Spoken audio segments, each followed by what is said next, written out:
আমাদের কন্যা, আমাদের মেয়ে, কারো দিদি, কারো বোন তিলোত্তমাকে যেভাবে খুন করে ধর্ষণ করা হয়েছে, বিচার ঠিকঠাক হচ্ছে না। মানে যারা বিচার তো কোর্ট দেবে, কিন্তু কোর্টকে যারা মেটেরিয়ালস প্রোভাইড করবে তাদের গাফলতির ফলে ঢিলে ঢালামি চলছে। অবিলম্বে শুধু তিলোত্তমার পরিবার নয়, পশ্চিম বাংলার প্রতিটা মহিলাদের নিরাপত্তার স্বার্থে আমাদের আওয়াজ তুলতে হবে। মা বোনেদেরকে বলবো, আগামী 21 তারিখ আপনারা কলকাতা রাজপথে আসুন, তিলোত্তমার বিচার চাইতে ঐক্যবদ্ধ আওয়াজ তুলুন। অপদার্থ সিবিআইয়ের কাছ থেকে আমরা জবাবদিহি করব, অপদার্থ রাজ্য সরকারের কাছে আওয়াজ তুলবো যে আপনারা মিলে, কেন্দ্র রাজ্য মিলে আমার বোনের কেন বিচার হচ্ছে না। আমার বোনের সাথে যারা অন্যায় করেছে প্রত্যেকটা কালপিটকে চিহ্নিত করে সর্বোচ্চ শাস্তি দিতে হবে তার দাবি নিয়ে, এবং তিলোত্তমা ন্যায় যাতে পায় সেই জন্য আমরা অধিকার সমাবেশে উপস্থিত হব। আমরা কেন অধিকার সমাবেশে উপস্থিত হব? দেখুন, মুসলিম ধর্মীয় পরিচয় হওয়ার কারণে মারধর হচ্ছে, খুন হয়ে যেতে হচ্ছে। দলিত হওয়ার কারণে 36 ঘরে পোস্টে বেঁধে, দলিত হওয়ার জন্য, অপরাধ কি দলিত, পোস্টে বেঁধে পিটিয়ে মেরে দিল কদিন আগে। তামিলনাড়ুতে শুধু পিছিয়ে বর্গের হিন্দু হওয়ার জন্য মন্দিরে উঠেছিল পুজো দিতে, মন্দিরে কেন উঠবে, পিটিয়ে 3 জনকে খুন করেছিল। এই ধরনের অহরহ আছে। 2014 থেকে 2024-25 চলছে। এই কেন্দ্র সরকারের আমলে সব থেকে বেশি আক্রমণের শিকার হয়েছে দলিতরা, তারপরে মুসলমান, তারপরে আদিবাসীরা। কারণ ধর্মীয় পরিচয়ের কারণে হয়েছে মুসলমানরা আক্রান্ত, বর্ণের পরিচয়ের কারণে আক্রান্ত হয়েছে দলিতরা, জাতিগত পরিচয়ের কারণে এই দলিত, আদিবাসী, মুসলমানরা আক্রান্ত হচ্ছে। এবং সাথে সাথে না পশ্চিম বাংলায় না ভারতবর্ষের আমাদের মায়েরা, আমাদের বেটিরা, আমাদের কন্যারা সুরক্ষিত নয়। বিভিন্ন সময়ে বিভিন্নভাবে কখনো পারিবারিক অত্যাচারের শিকার হচ্ছে, কখনো তো কারো লোভ লালসার শিকার হয়ে যাচ্ছে। তাই আমাদের মা বোনেদের কথা ভেবে, দলিতের কথা ভেবে, আদিবাসীর কথা ভেবে, পিছিয়ে বর্গের মানুষের কথা ভেবে, মুসলমানদের উপরে যে দমন পীড়ন হচ্ছে এই সমস্ত কথা ভেবে তাদের সার্বিক নিরাপত্তা এবং যে দমন পীড়ন বন্ধের দাবি নিয়ে আমরা কলকাতার রাজপথে আমরা 21শে জানুয়ারি কলকাতার শহীদ মিনারে বেলা 12টায় আমরা পৌঁছাবো।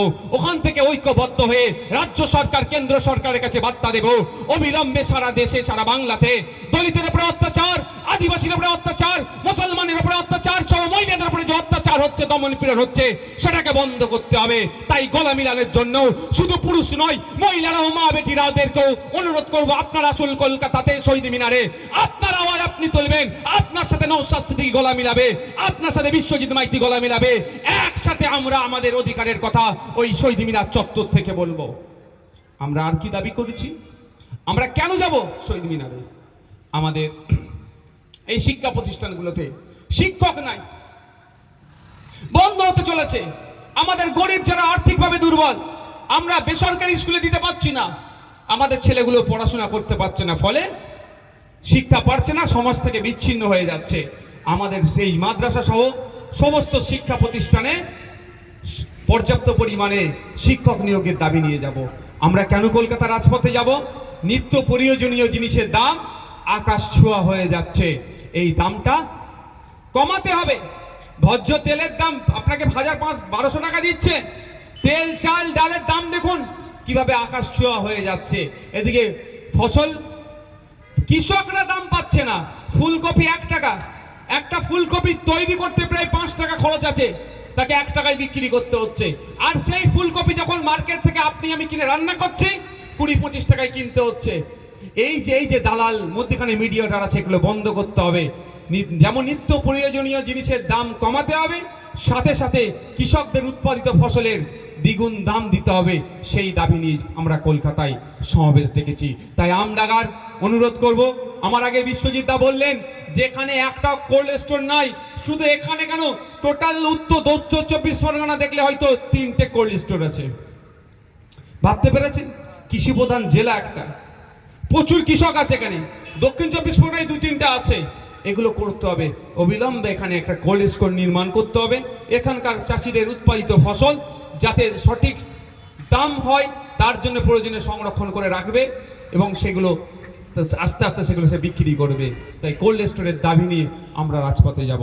তাই অনুরোধ করছি আমডাঙ্গার কৃষকদেরকে, আসুন, রাজনৈতিক পরিচয় যা আছে থাকবে, আপনার যাকে প্রয়োজন আছে ভোট দেবেন, আপনার অধিকারের নিয়ে আপনার জন্য চিৎকার করা হবে শহীদ মিনার চত্বরে। তাই আপনার চিৎকার সাথে চিৎকার করবে, আপনার উচিত হবে যে চিৎকার করছে তার সাথে গলা মিলানো। তাই অনুরোধ করব আপনার কৃষকদেরকে রাজনৈতিক ট্যাপে পা না দিয়ে সকাল সকাল বেরিয়ে চলুন কলকাতায় শহীদ মিনারে। আমরা শহীদ মিনারে কেন ডাক দিয়েছি, কেন যাবেন? জাতিভিত্তিক জনগণনা করতে হবে। জাতিভিত্তিক জনগণনাটা গুরুত্বপূর্ণ বিষয়।